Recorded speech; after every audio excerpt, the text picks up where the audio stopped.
In music, pitch is all about finding the right note. In podcasting, it's about striking the right chord with audiences. In this episode of the Detour Degree, we explore how podcasting can become a tool for amplifying voices in education. From student storytelling to professional development, discover how leveraging the power of podcasting can turn learners into listeners. Hello, and welcome to the Detour Degree. I'm Naka, and I feel like today's session is a full circle moment. Today I have with me Dr. Mendoza, and we're going to get into that. But I'd have to give a bit of history before Dr. Mendoza, also known as affectionately as Fonz. Almost 2.5 years ago, I guess at this point, he invited me to do a podcast, and it was one of the first podcasts that I did kind of post ChatGPT. And then we connected during a TCA panel, and what we call brought the heat. And since that time, we've collaborated on several items, and it's just so meaningful to me that as an inspiration for the Detour Degree as a limited podcast series, Dr. Mendoza, that you would agree to come for the final podcast of the season. So I truly appreciate you. Thank you for coming on today. Oh, absolutely. Thank you so much for the invite. And there's no way that I could say no to you.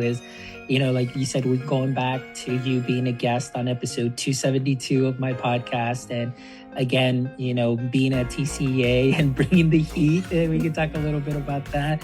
I mean, it's been wonderful to see your growth and also how you inspired me through your work and what you're doing. And it really is like a full circle moment where now we're both here together and sharing in this podcast. And thank you so much also just for all of your support and always being a great supporter, not only of the podcast, but just going through this doctoral journey. It has been something great. And I thank you for everything that you've done for me too. Thank you. Because when we talked, that initial conversation, neither one of us, I was still working. And I think at the time I had talked to you about how I had to get deviations because ChatGPT came out. I thought I was like, ready, let's go. And it's like this thing just jumped on me and buried me, but I clawed back out. Just to start, could you tell us a little bit about yourself? Like, I know things and others know things, but I really like to know from the heart, who is Dr. Alfonso Mendoza? Absolutely. So my story goes way back, just being born here in the Rio Grande Valley. I lived in Edinburgh, Texas, my whole life. Went to school here, graduated from the university. Back then it was the University of Texas Pan American. Now they've renamed themselves to the University of Texas Rio Grande Valley, and just valley grown. And to be honest with you, I never thought that I would be in the position that I'm in currently. I've been in education now. This will be my 19th year that I'm starting. But before then, growing up, my parents being migrants and coming in from Mexico, it was just growing up. I didn't know that I was poor until I got into school, and I was like, oh, so you don't eat weenies without bread. Like, you actually use bread. I use tortillas. I use this. So growing up, it was that kind of culture shock, and just growing up learning English until I was in second grade. But one thing that my parents always pushed for was education. My dad worked in a citrus farm.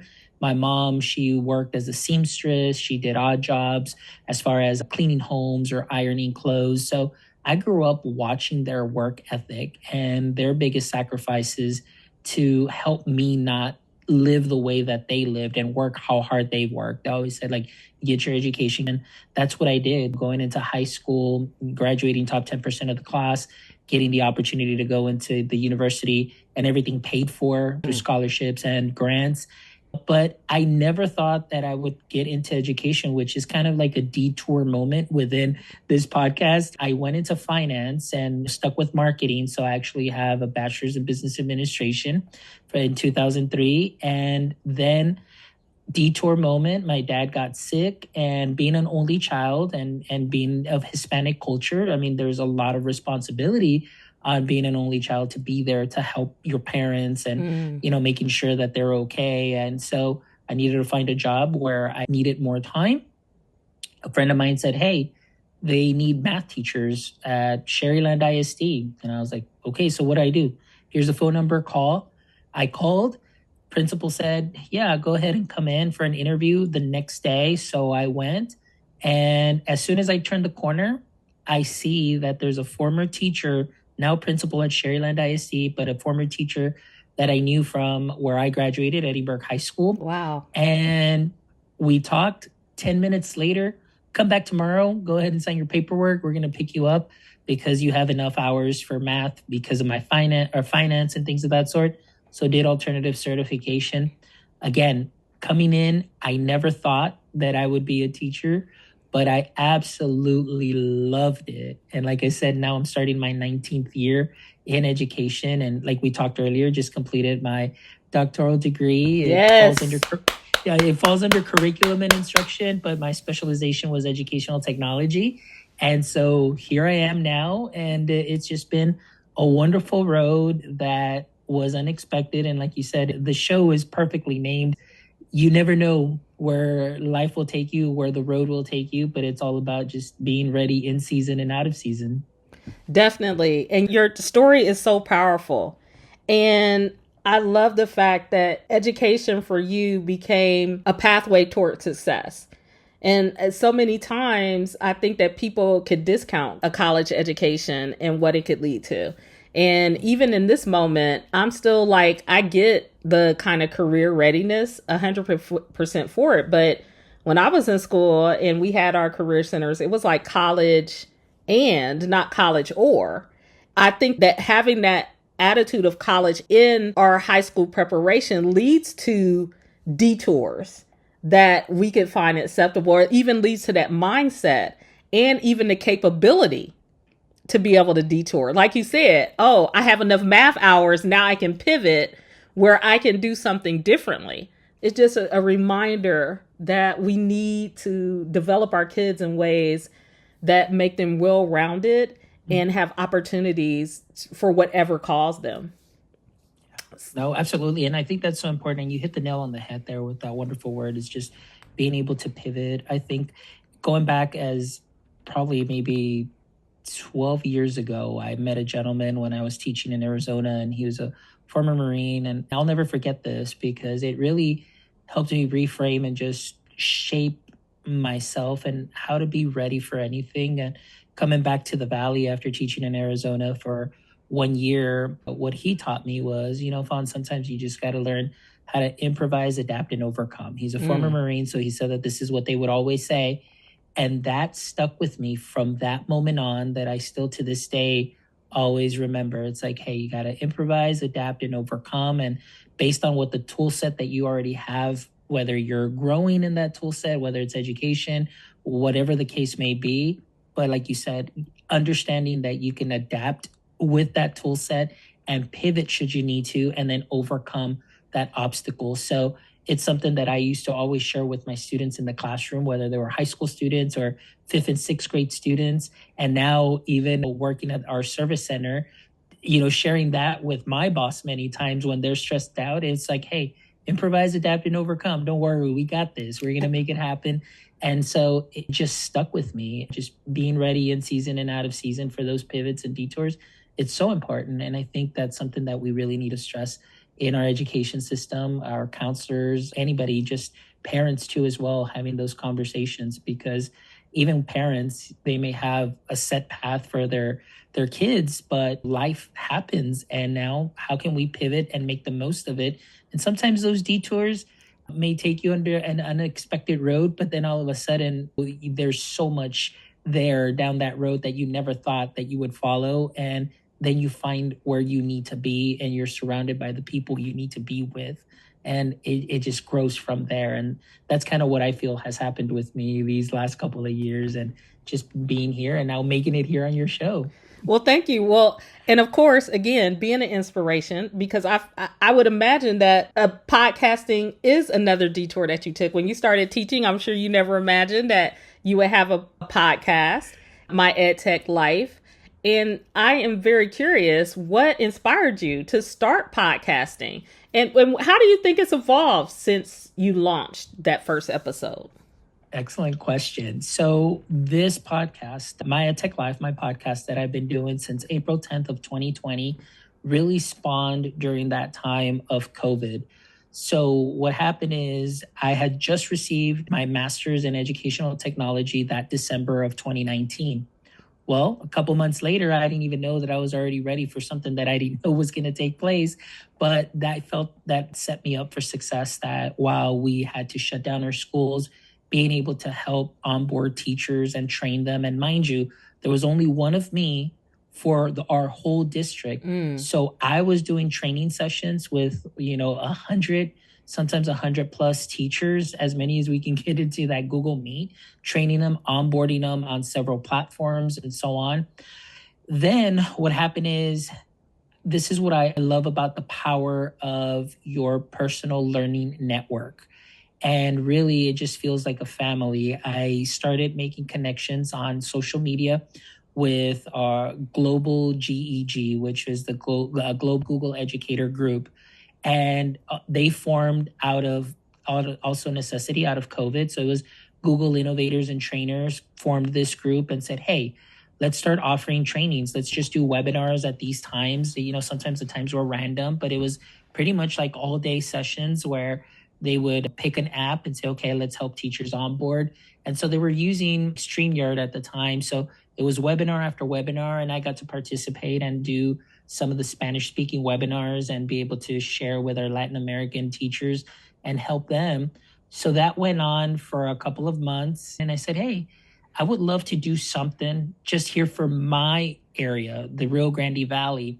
So on April 10th, I had my first guest, which happened to be my dissertation chair, Dr. Rene Corbet. So big shout out to him. He was guest number one, and we just got into it about virtual learning, and then bring in some other wonderful educators that are here from this area. So it evolved very quickly into something that I didn't think it was going to turn into, but I think it was needed during that time of COVID, where we were focusing on the tech in the very beginning, first couple of episodes. But then later on, as the show progressed, I had the opportunity to interview like founders and the people that ran these apps, and they were there. But then later on, it turned into a little bit more of that mental health aspect of, how are you doing? How are you dealing with this? And yes, we would include a little bit of tech there, but I was so intrigued by their stories. I wanted them to have a place where they can express themselves, share what's going on in their geographic area and how it was impacting them, how it's impacting students. And then now, since COVID and all of that has passed, we're focused more on the EdTech component. And since November of 2022, it's been just really a lot of generative AI. Those are the topics. And we'll sprinkle in a lot of different topics in there in between. But it's really just focusing on that. How are people still navigating this space? How have perceptions changed? Is it for the better? Is it still negative? What are we seeing? And then now, obviously in the news, we're seeing a lot of apps that have kind of taken like a full stop and now kind of working backwards. And then now a lot of educators questioning like, hey, well, you're just giving us kind of easy buttons, but I thought that this was supposed to help us augment and redefine education, but we're just making worksheets faster and we're answering emails faster, but we have possibly one of the best technologies, but we're still stuck in the exact same way. So what's going on? What's happening? Obviously security, things of that sort. So now we really focus on that and just not being scared to ask those questions. And you were an influence from the moment that generative AI came out, because you consider yourself a cautious advocate. And I myself align with you in a lot of things. There's nothing wrong with being in the middle. And so I love to be in the middle and bring in the people that may have concerns, but then I also bring those that have been showing wins, and then just try to have those conversations to show both sides and just giving people the information to decide what it is that they choose to follow, whether they want to go all in, whether they're a little cautious, things to just think about. And we're all in different areas as far as the adoption process. And yes, it's 2025 now, but there's still a lot of questions to be answered. So that's kind of the way the podcast has shifted. So as you can see there, even within the podcast, there has been many little detours that we've taken, but here we are, 332 episodes now, 5 years, and it's still going strong. Would you consider your audience to be mainly educators? Yes, my audience is mainly, that's who I target. It's really the K-12 higher ed space. That's really my passion. That's really where I definitely want to amplify voices. That's really where I just want to have the conversations there. And again, I'm not opposed to going outside of education, but really, like I said, there's this passion for just K-12 higher ed that this is where I stick with. But again, like I said, we never know in the future, but you just got to be ready for that. But yeah, mainly it's going to be the K-12 higher ed space. Well, it's interesting because that makes me wonder how you select the topics and the guests. It sounds like a part of the thought process is here are what people are talking about. Here's what I'm hearing out in the educator community. So these are the areas of focus. Am I thinking correctly about your thought process and choosing your guests and topics? Yeah. So here's the way that I do this. So for example, my latest guest, who episode will be out later this week, her name is Kyler Cheatham. Many times I find people just scrolling on TikTok. Okay. And I'll reach out to them because it's something that's really like educator focused. Kyler, I've been posting some clips from her. She really works with organizations. She works with school districts in AI adoption and how to go about it. So she's shared some great tips, but that's really what I'll do. I'll find somebody that just says something that just resonates with me. And I'm like, yes, people need to hear this. I'll reach out to them and say, hey, I've got this podcast and I align with what you're saying and I would love to amplify your voice and your work. So then they come on, or, maybe we'll schedule something a little later, but that is really what I do. There are many voices that are out there that we continually hear and we see all the time. So what I do is I love to find those voices that maybe nobody has seen or heard yet. And I just want to get them and give them a platform, share the work that they're doing, and really bring that authentic take on a lot of the subject area that we cover, which is, like I said, generative AI, security, privacy issues, adoption. So that is the way that I would find my guests. Oftentimes I'll reach out to some people from platforms. I'll ask them if they want to be on and if they're available. Some are, some aren't. But really, I always look for those educator voices that just appear out of nowhere, I guess, per se. And I just love amplifying their stories and hearing their stories. And I think that's so much a big part of the podcast that I try and do is that storytelling aspect. Everybody has a story, yes, but not everybody, maybe because of their number of followers, or they may not be associated with a certain application or a certain team or something. There are many wonderful, knowledgeable teachers that are out there. And I just say, hey, I want you to tell your story. And then we bring them on. And then what I love to see is that after they're on my show, they're like, hey, Fonz, now I was just on your show, but now I got asked on another show and I got asked on another show. And I'm like, that's fantastic. That's wonderful to get that story to be heard and be shared, because that is the ultimate way of learning, is hearing people's experiences and stories. And that's why I think that podcasting is such a powerful learning tool. I would be honest to say that even my dissertation was based on 70 episodes that I did and recorded. And it was based on those stories that were told. And it was fantastic to be able to get so many different perspectives. So yes, the storytelling aspect is so powerful. And it's something that I really share a lot with my teachers when I training them on how they can amplify student voice, hear their learning, and then be able to adjust to the student's learning or make any changes due to misconceptions and helping the students succeed. And so podcasting to me has been just a very powerful thing. It's opened so many doors, but it's all about amplifying those stories of others that may not be heard yet. I think the power of storytelling is currently still understated. And in fact, it was our original way to share our histories and to maintain our histories. You know, many, if I mean, not many, all of the ancient texts, now they've been committed to print, but it used to be through our voices, you know, our inflections and our tones and the way we present is so powerful. And it's great that you've been able to be in a position to amplify such an important medium that did take a back seat to the printed word, right? I mean, for a time, it's like, oh, have your whole face in a book. But now it's like, what can I listen to? The way people speak about themselves and how they engage with others is so essential in how we interact as a society now.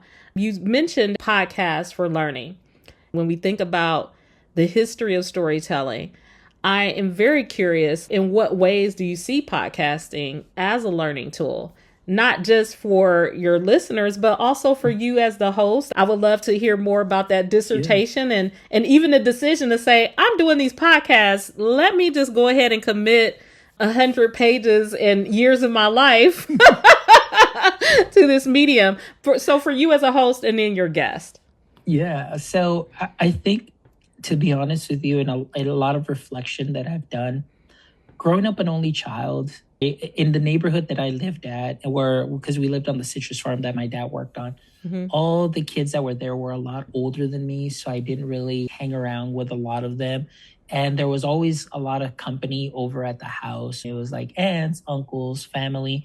So I was always surrounded by older people. And one thing that I loved is just to sit at the table and listen to their stories. I would just sit there quietly and everyone just watching them engage and just laughing, having a good time, going back and forth, reminiscing about their past. It was such a powerful way of learning. And so to be able to start this podcast and learn from every guest that comes on, the way that I always consider it is that this is my 1 hour that I have with a subject matter expert. This is 1 hour that I have of professional development for myself, but that at the end I get to share with everybody in the world because they're telling me their story and I'm just taking it all in and learning from that. Before I wrote this dissertation, I was telling my professor, like, why do we even still have to write dissertations? Like, this is so dumb. Why can't I just do a podcast as my dissertation? And then he's the one that gave me the idea of saying, hey, well, why don't you do your dissertation on your podcast? You already have these interviews. It's archival data.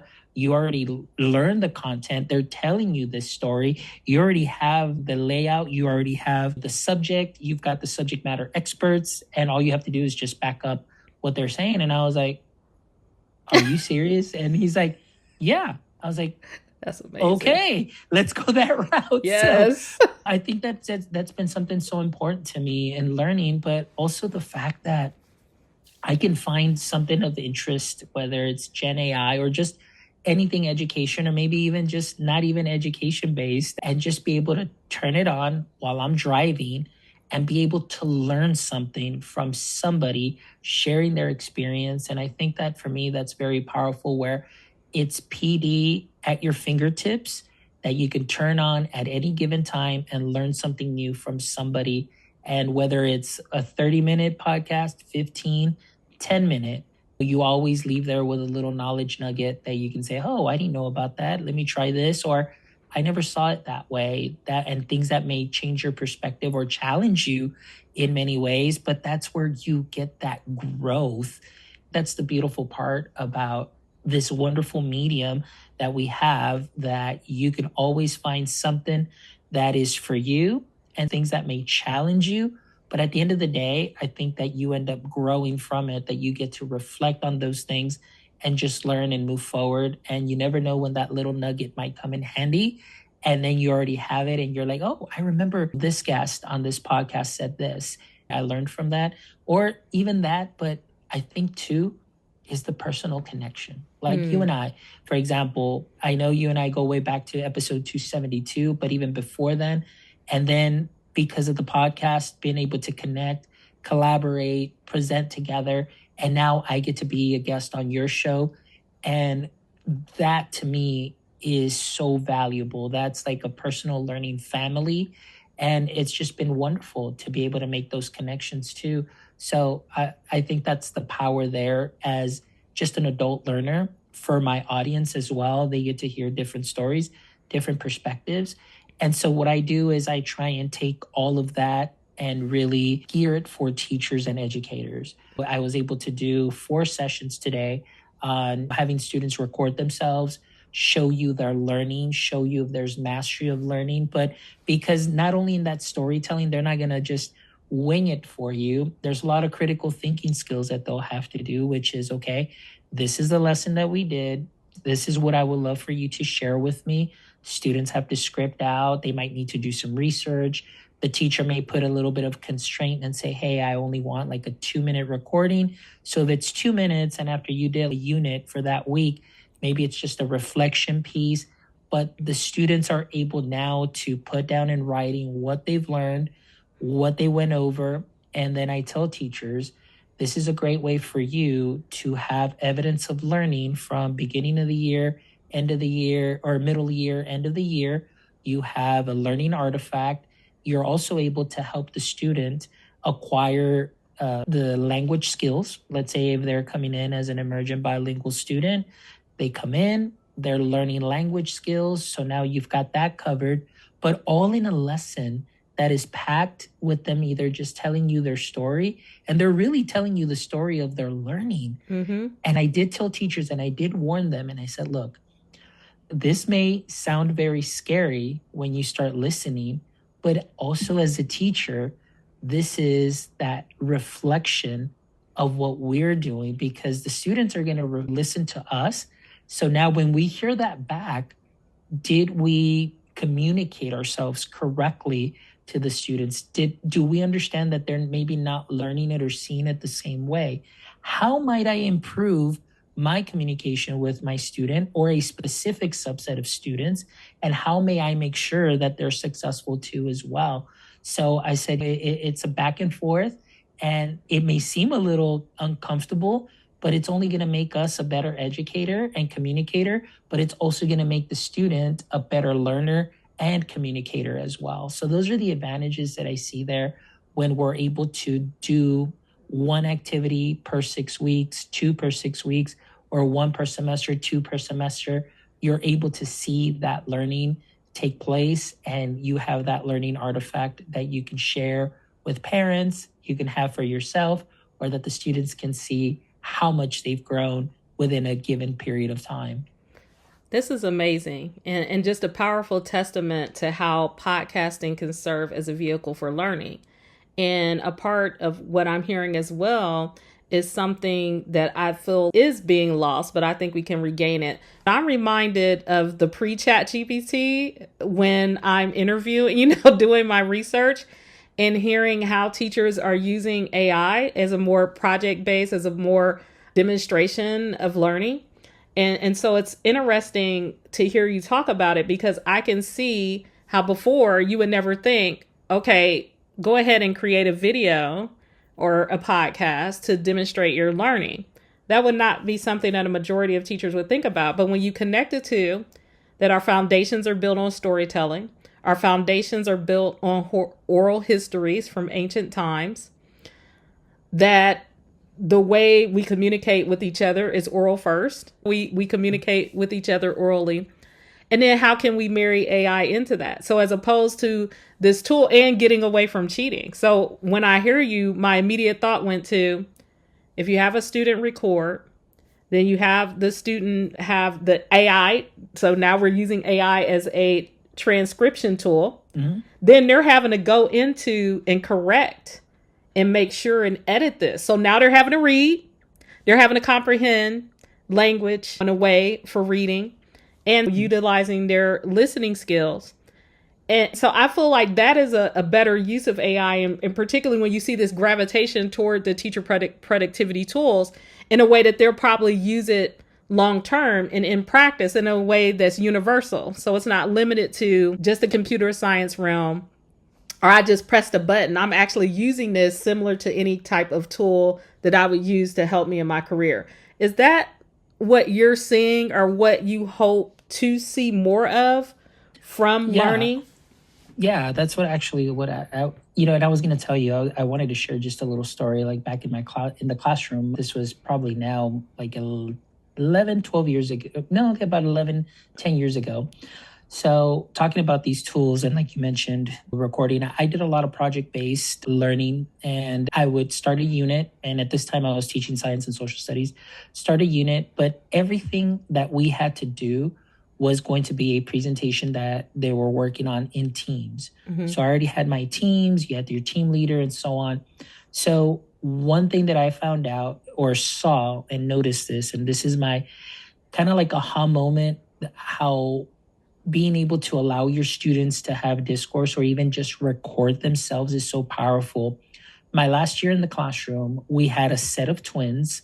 One twin was in my pod in elementary, and then the other twin was in a different pod.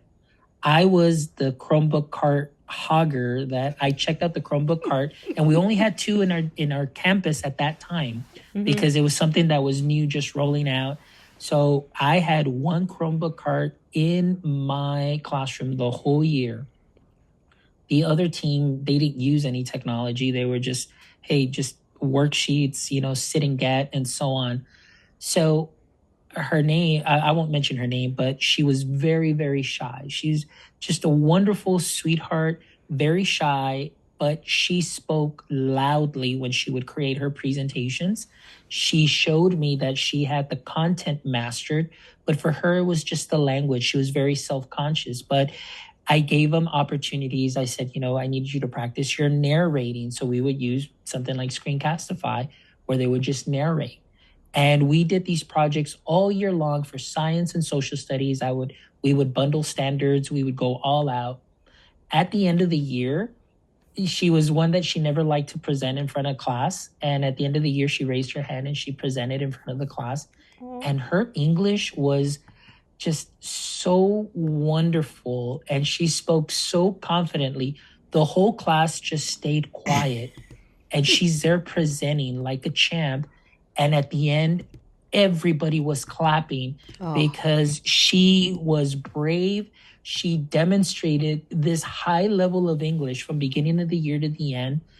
At the end of the year, she was able to exit the program, but her sister wasn't, because the sister was in the other pod where there wasn't a lot of the ability to even just have discussions or discourse and things of that sort, because that's the way that you're going to develop your language. You're going to be listening to each other speak, going back and forth and so on. But the fact that I always, tell them, it's like, I need you to narrate, you're going to practice, you're going to do this. And the beautiful part about that was that I had a learning artifact for every unit or chapter that we covered. So I was able to go into an IEP, ARD 504 meeting, whatever alphabet meeting that we were having, and I was able to pull up in my Google Drive all the work that she was submitting and demonstrate to them, not just show up and say, oh, here are the tests, here's this. No. Let me show you where she was at the beginning of the year. Let me show you where she is at now. And just to be able to see my admin and everybody there just like, oh my gosh, like this is the type of evidence that we need for learning. And so that was something that from that moment on, I saw the value in allowing students with platforms and tools to practice that narration. So going back to the AI component, one thing that I do love is that a lot of apps, for the most part, Screencastify now can be used as that tool, like you mentioned, where the student can record themselves, but also if they want to share something with their parents and so on, it will actually do the captions, and you can set the captions to the native language, and it'll even overdub in the native language. One of the biggest frustrations that many educators may have is the fact that they may not be able to communicate with parents because of the language barrier. So today we covered how they can record a welcome message or send some notes. They can record themselves, creating a little message for the parent, and how they can set it up and click on that specific language that they need, and it'll go ahead and do the captions in that way. Or they can take it a step further and overdub it. So although they recorded in English, when the parent plays it back, they'll go ahead and hear it in their native language. So that right there to me is a wonderful use case to be able to break down these language barriers, not only with students, but now you have parent communication, and that makes such a huge difference. So those are some of the ways that I see AI and these tools to be able to help our classroom grow, our students grow, and not just necessarily, hey, I just need a 10 problem worksheet and make that fast and do that. Creating rubrics and things of that sort, that does save you time. You want to take the time to give authentic feedback because it's part of the story. It's part of the way that we learn, you know? And so, yeah, sometimes I'm just really cautious that I just don't want to lose this. I don't want the student to just sit there and learn from a chatbot. And like many of my guests say, all I have to do is just type in, I don't know, and it's just going to give me the right answer. And then I move on.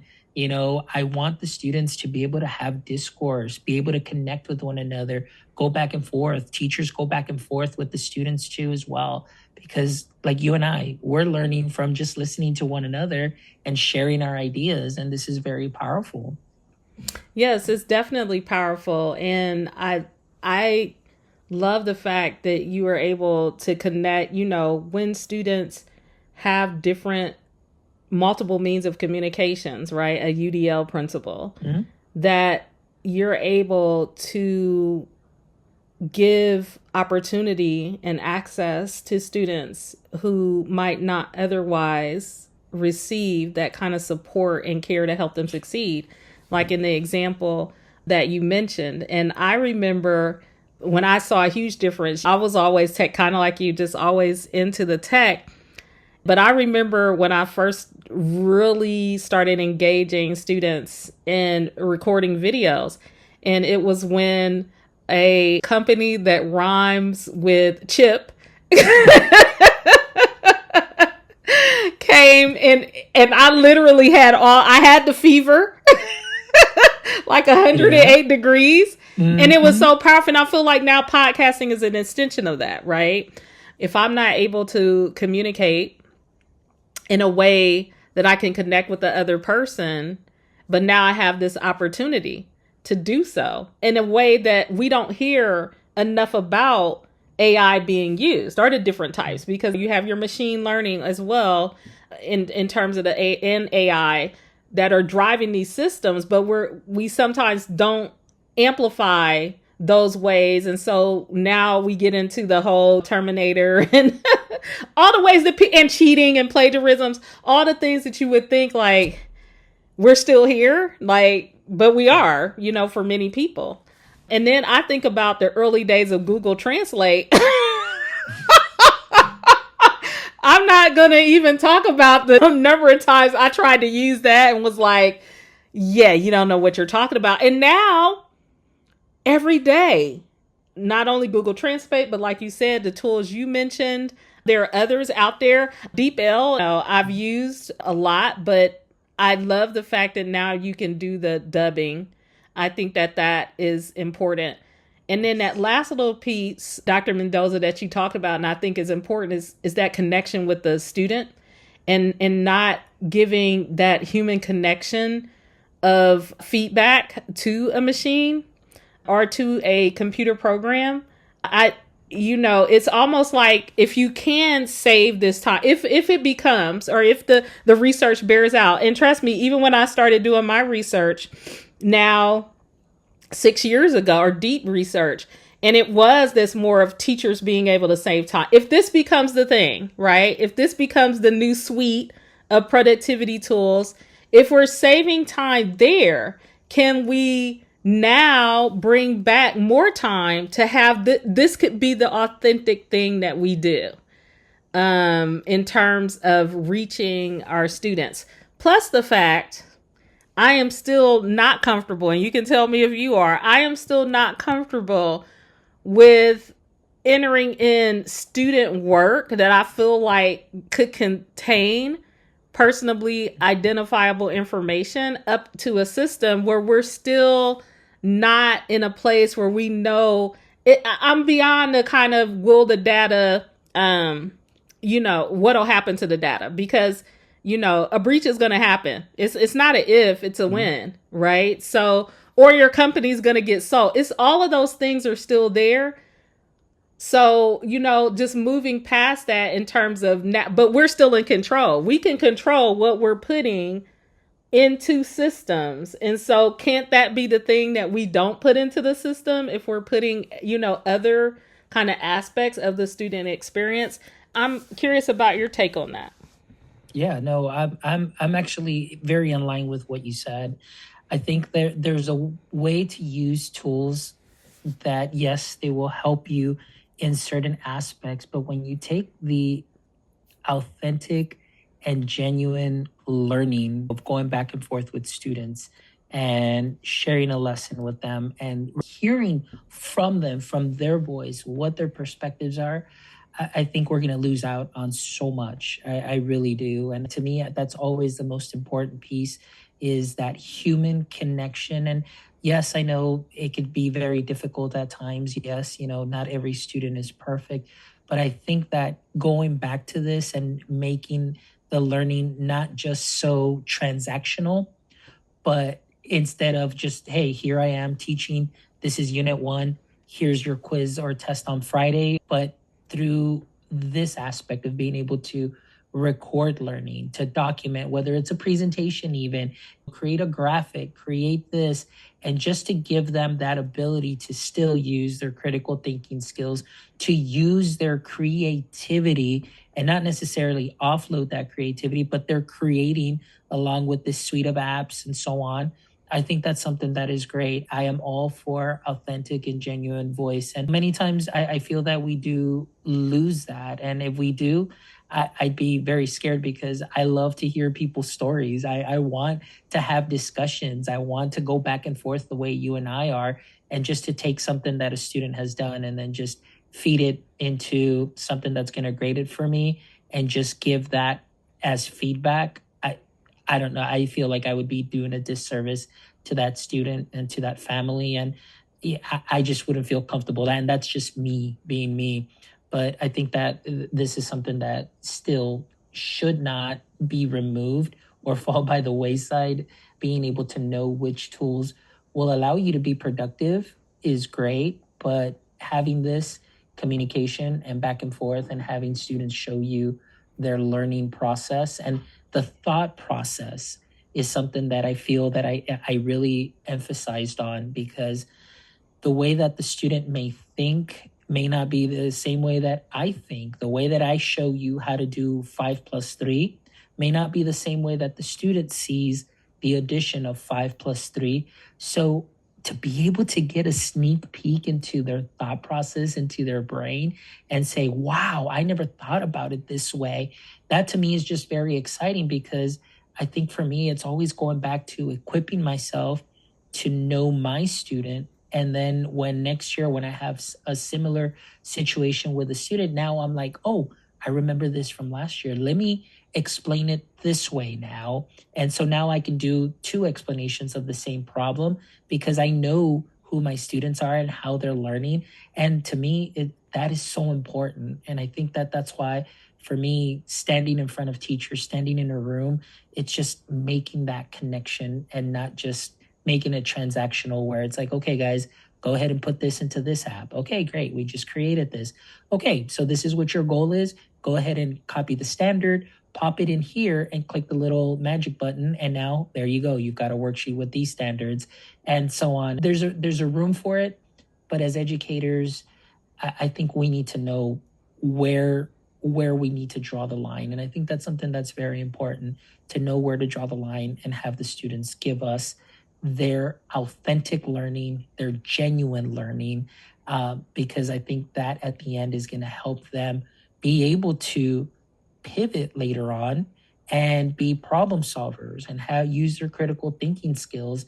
And we're equipping them for that future. Yes, that future is going to have more generative AI. And of course, we're talking quantum now and whatever else may happen. But the storytelling aspect and that communication is always going to be there, and it's always going to be an integral part.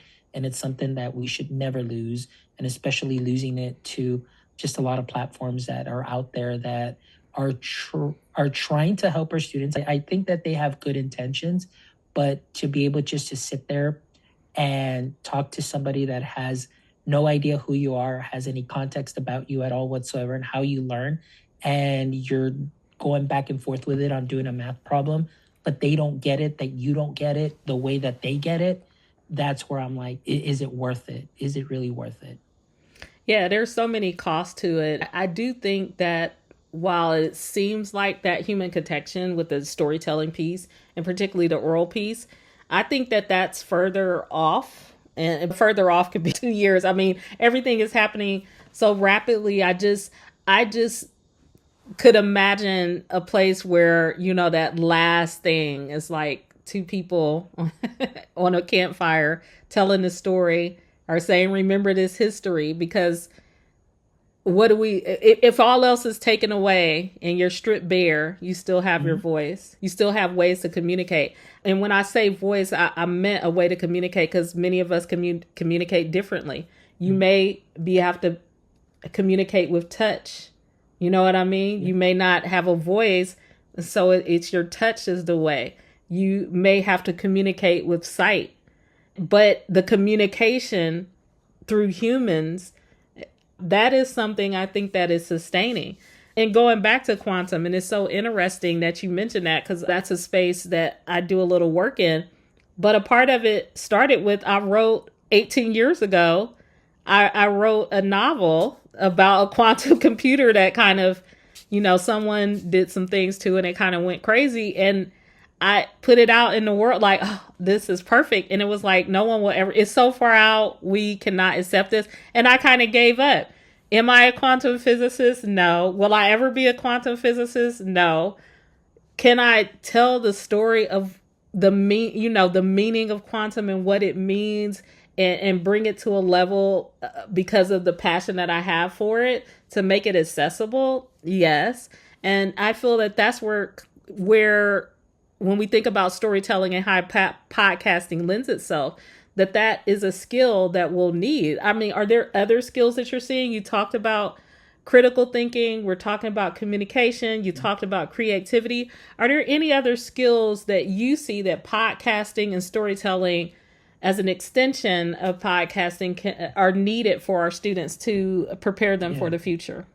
I think just really what I'm seeing, and through the years of walking in through classrooms and having that opportunity, is there definitely needs to be those that you mentioned, but definitely an emphasis on collaboration. It's Mm. like oftentimes I think as educators, and again, no fault to all educators. I don't want you to think that I'm blaming all educators, but many times our curriculum moves so fast, and you have to be at certain points at certain times and so on. So oftentimes the easiest thing to do is just really silo our students and just teach, and then here's the worksheet, here's this, and they're working independently.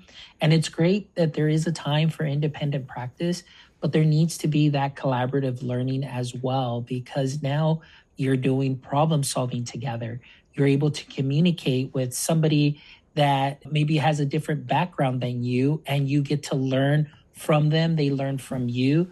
And I think that's something that we're missing out on, because and the only reason I say this is just because of my experience that I always had in the classroom. Is I always paired people up, or we worked in groups.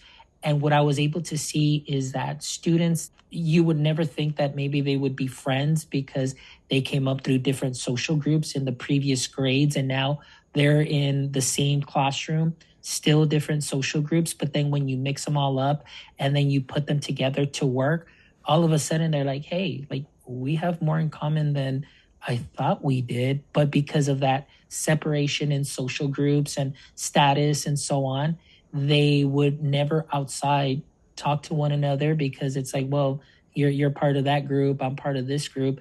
But now when they're working together, I think that's where the magic happens, that that social status and all of that is kind of out the door, and now they're like, hey, we can actually work together. And then all of a sudden it's like, hey, I like that same football team, hey, I like that same football team.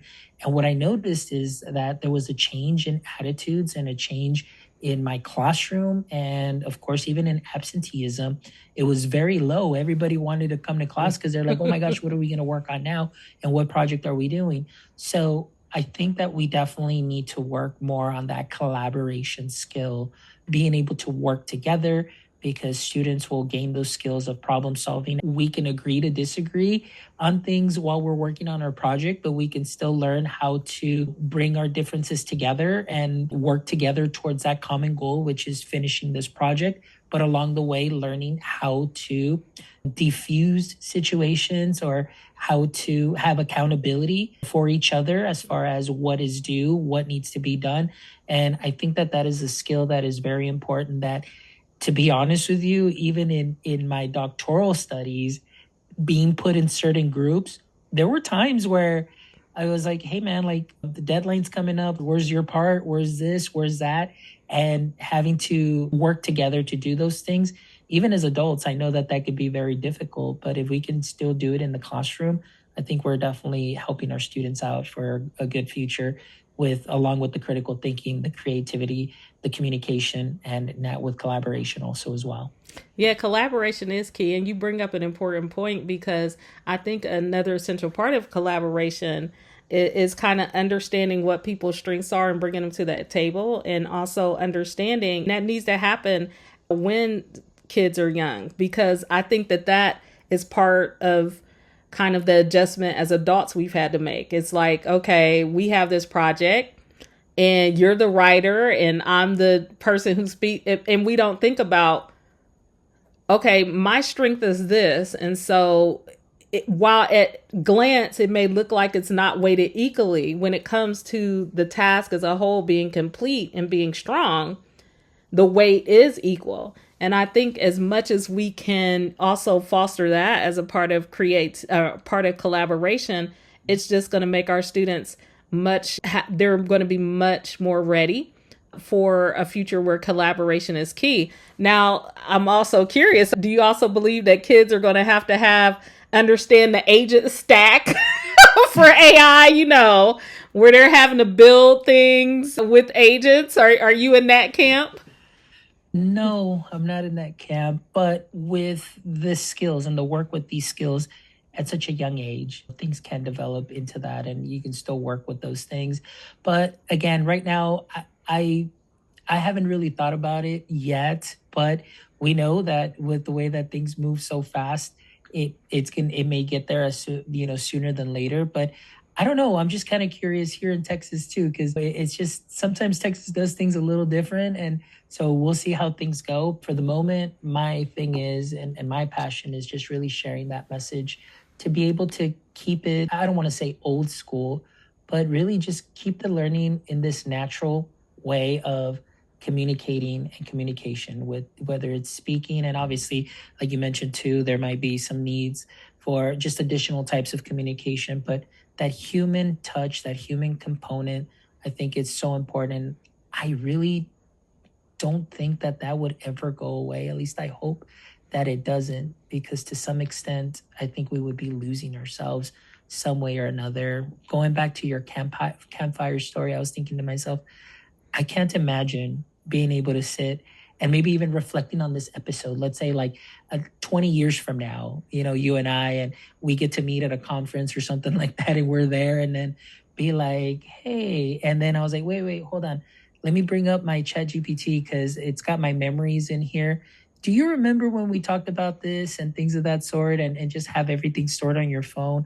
Like I would just, I don't know. It's just very weird that I would just do that. I would just want to have those memories and that conversation with you that's genuine. And even if we may not remember this episode, just be able no to idea, right? Yeah, and still be able to just start a conversation and have that collaboration and that discourse, and be like, hey, how are you? How's it going? And just regular back and forth. I would hate to lose that. This connection is so important. So it's so interesting because one of the things, and I talked about this in a 2021 podcast when it was about AI in education. When I think about the future right now, this is where my head is at, is that human connection and experience will be at a premium. I feel like so many things will be automated, from going to a store if a drone isn't dropping your stuff off at my house, autonomous vehicles, all the things. I mean, and because I mean, we talked about a few products, but just even over this past couple weeks, I went to an airport. They had an AI robot that could make your pizza, and you could look through a window. And I took a video of it, but and I take videos and stuff because they had the AI machine that did the manicures for $15. They're no longer with us, sadly. But so then I was like, I don't know if I want to start, posting this video. And then I went to a fast food restaurant this week that now their screen does the AI. And so I'm talking and it's putting everything together. It made me think about how way back when they were starting to have the automated systems do your phone calls and your customer service. And then remember, in some circles, they still have that surcharge for you to be able to connect with the person, or you have to have an enterprise account to have a human. So I still feel like the human experience and connection will come at a premium, and that part is unfortunate. I don't know. Are you seeing that? I don't know, but now that you think about it, I think that might be something that I could probably see happening. And especially now, like you mentioned, when I need some help or need something, it's so hard to connect with somebody, an actual person just to speak to, because sometimes with the little help assistant, it just pulls you in circles and in circles and in circles, and you just eventually just get frustrated. I come to the point where I'll just find an email and I'll just email directly because of that human connection and that piece. And I'll be honest with you, it's if I find that within an app that I use and I get that great customer service and I know somebody human is going to connect with me, like I'm all in. Like you've made a loyal customer of me, because again, I think maybe it's just that, because it is going to come to that end of being a premium. It's just very interesting to just even think about that. It's scary, but we know that slowly that's what's happening. And even now, like I feel like people aren't even communicating. You're going to a restaurant, but you're not even communicating. Like everything just seems so automated and just so like dry, and just, okay, just take my order, you do this and that. I've noticed that a little bit more and more, but I don't know if it's just generation, the way the work is now. I don't know. I feel like customer service is at a premium now. And I'm one of those, if you give me great customer service, I'm going to be a returning customer and I'm going to be a loyal customer. And I'm going to give you great feedback. But yeah, I think you're right. I hadn't really thought about it, but now and more and more, we're going to start seeing that for sure. I don't know why it just really hurts to not have that human connection anymore, for sure.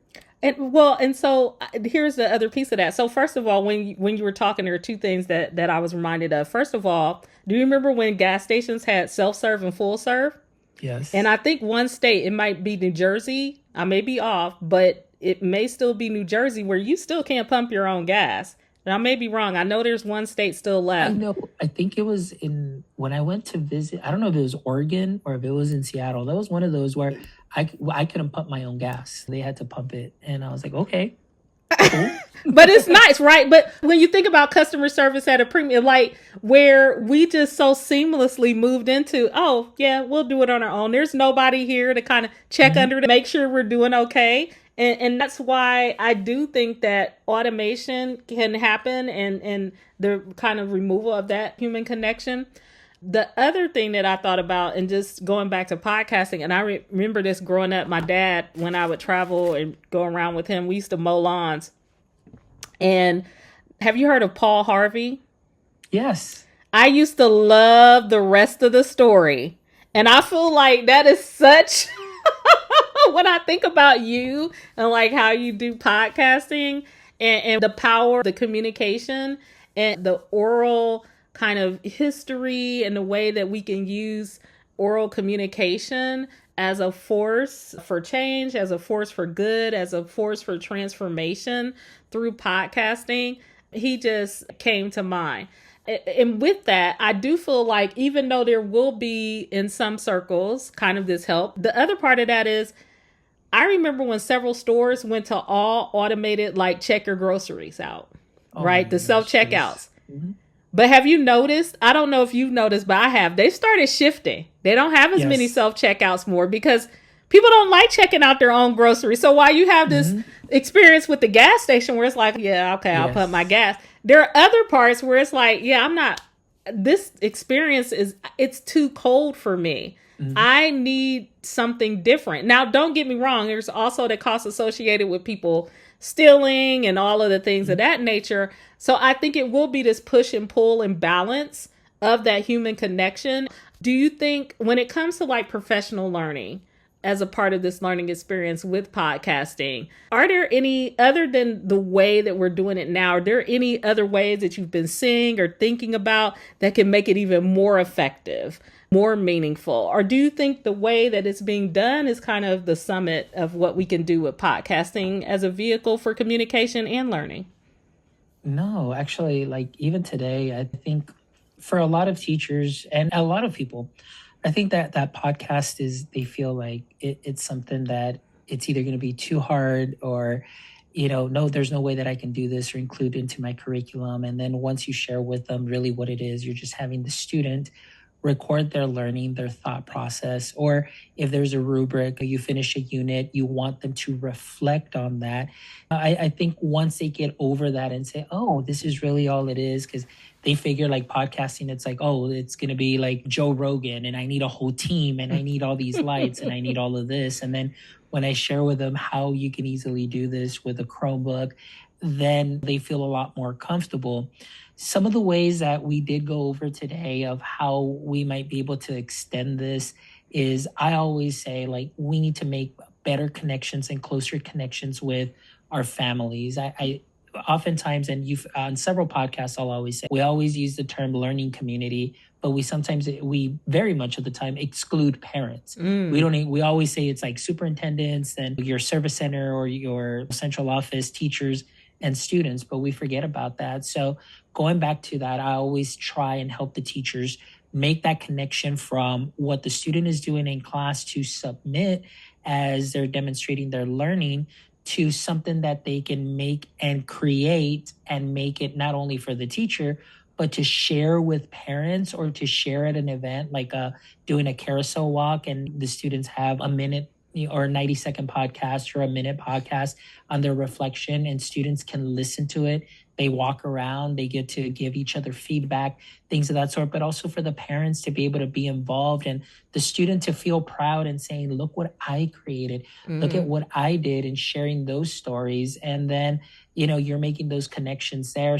I don't feel like it's a novel idea, but I think that putting an emphasis on making that connection, not just to the schoolwork, but to the community, I think that that is huge in making those closer connections with your community members, which would be your parents or even just small businesses and things of that sort, showing them what our community is doing and how we're growing and how we're communicating and using our voices to be amplified and just continue to share the message that this is the way we learn. Let me demonstrate my learning to you. And that is just something that's great in making those connections. So that's really where my vision is, and just taking it outside of the four walls and sharing it with your community or the world if possible too as well.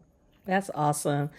Well, one of the things we do have like a little signature bonus section. You know about those.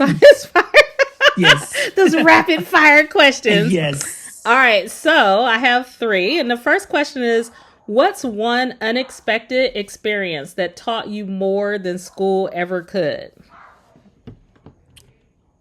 I think for me, I'm going to go back to my freshman year at high school. Okay. We had a substitute. His name is Mr. Rodriguez, or his name was Mr. Rodriguez because he's passed. But he made us feel like we were on top of the world. When he would come in, we knew that we didn't have to worry about the boring lesson because him being a substitute, but also being a former biology teacher, he would always share just something amazing with us. And what he taught us were things that would just stick. Like, for example, for me, the biggest difference was that he made is one day we walk in and he wrote C. Hopkins Cafe on the board. And everyone's like, C. Hopkins Cafe? Like, what is this? And he's like, these are the 7 elements that the human body needs to live. Now, I'm going to try my best to recite them. It's been a while. I'm a little rusty. But like C, I believe that was carbon. Mm-hmm. Hopkins was hydrogen, Mm-hmm. oxygen, phosphorus, Mm-hmm. iron. I Mm-hmm. think K was iron, and then I can't remember what K. No, K was potassium. I Potassium. was Okay. iron. N was nitrogen. Then S was, oh my gosh, I can't remember S. Is But it then it, sodium? Sulfur? Sodium? yes, sodium, sodium. I think it was sodium. No, it's And then Is it sulfur? Now you got me thinking. I can't remember. It But must anyway, be it was sodium. Is sodium a single element? I can't remember. But like I said, I'm a little Now I'm gonna be rusty. Look, But you know I'm anyways, gonna be so researching now. cafe. Then it was cafe, which was calcium and iron. So Okay. I was iodine, and Okay. then S, I think it was. I want to say it was sodium. So anyway, with that, it's that human element, that connection that he made with me in that moment. And again, this is prior to me going into education and always saying I don't want to be a teacher. But the impact that it made, that even now, since 1994, when I was a freshman, till now to 2025, has made a big impact on me. Because when I ran into him one day, he was a lot older in age. He was up at a water fountain. I went kind of behind him a little bit and just said hi. And he's like, I don't remember you. And I told him, well, I know you may not remember me, but I remember you, and I remember you sharing C. Hopkins Cafe. And I never forgot it to this day. And to see him kind of tear up. And at that moment, I knew that this was what teaching was all about, that he had planted a seed in me since that moment that he didn't get to see. And many times as educators, maybe we don't get to see that final fruit, that tree that bears fruit till many years later, or maybe we don't get to see it. But the fact that I was able to share with him what I was doing now and that he made a big impact on me, I think that is something that taught me more than school could ever, in the sense of that human connection and the importance of bringing honor to him, in that sense of, here's what you have done for me. And I'm thankful for that, in that you helped me see that as a teacher, I may go through hard times, but I know that those seeds are there, they're planted, and then somebody else is going to water them, and then they're going to continue to grow. And maybe one day I'll get to see that fruit. And to me, that's always stuck. So that's a huge lesson that school didn't teach me, or any education program taught me, or a business program taught me. But to me, it's something that will always stick with me forever.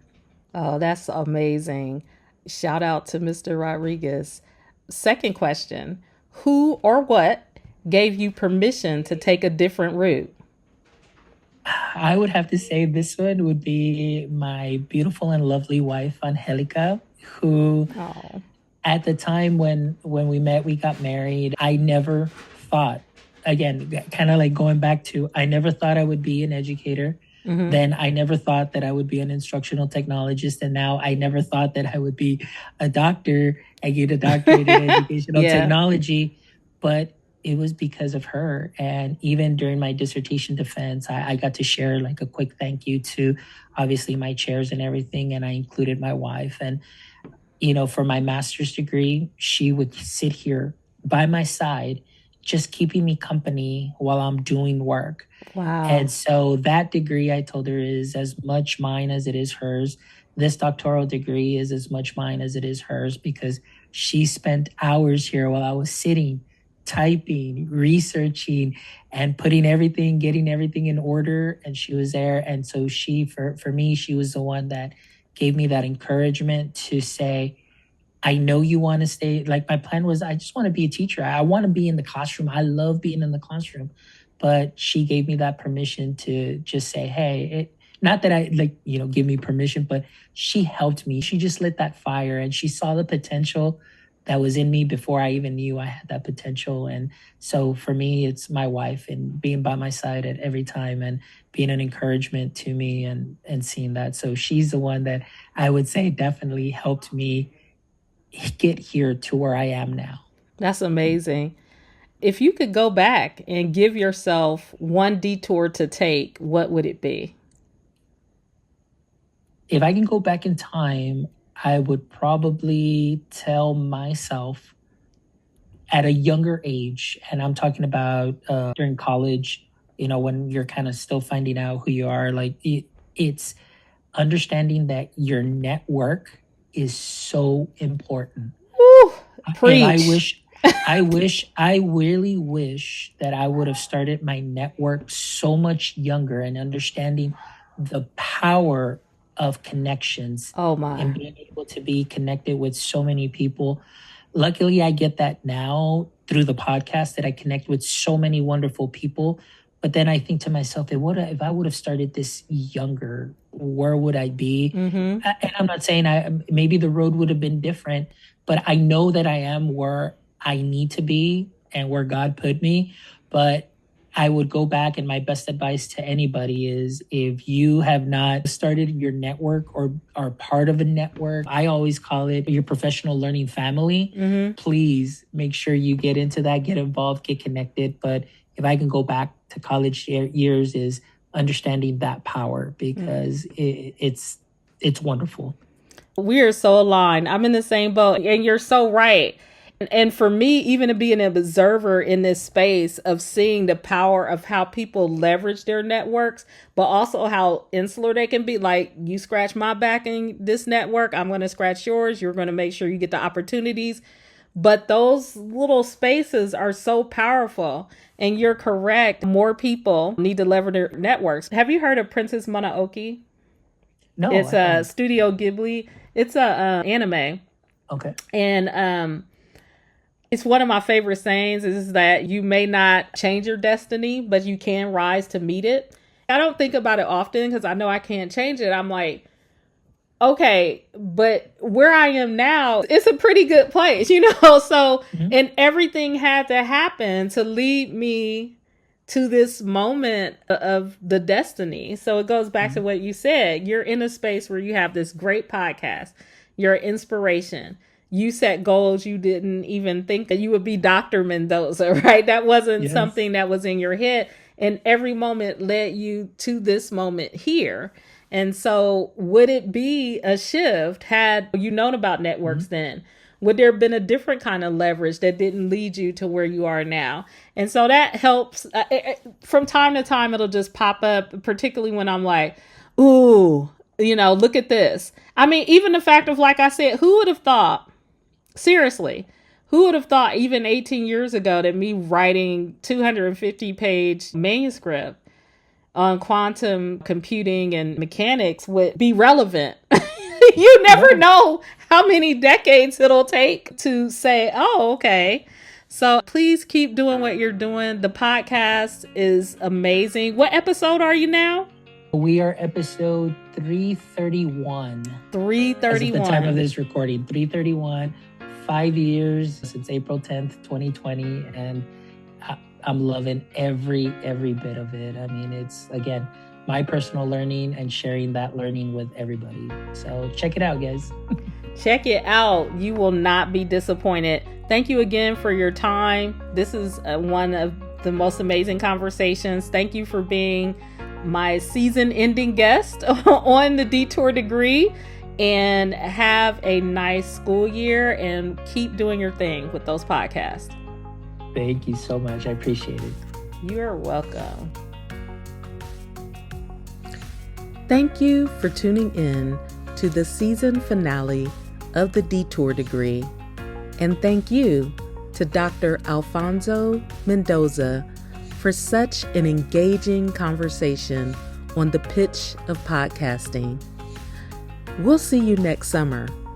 And until that time, we encourage you to continue taking the road less graded.